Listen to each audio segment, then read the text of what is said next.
Hello viewers, আসসালামু আলাইকুম। আজকে আসলাম আমার কদমের জমিতে। আজকে বয়স ৬৭ দিন। এটা আমার লাল তীর হাইব্রিডের কদমের জমি। মাশাআল্লাহ, গাছগুলো অনেক সুন্দর হয়েছে। কারিও ৭টা ৮টা, কোথাও 5টা 4টা বের হয়েছে।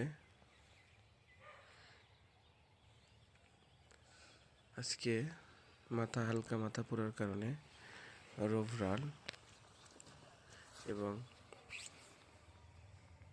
ইমিটাপ 20 এবং মাইক্রা একসাথে স্প্রে করলাম। আশা করি মাথা পোড়া একটু কমবে। দেখুন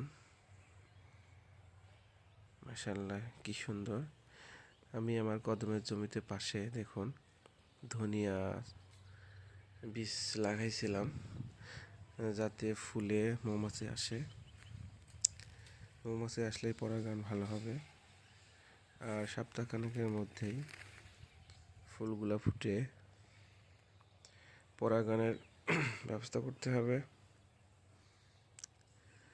আশা করি আমি ভালো ফলন পাব।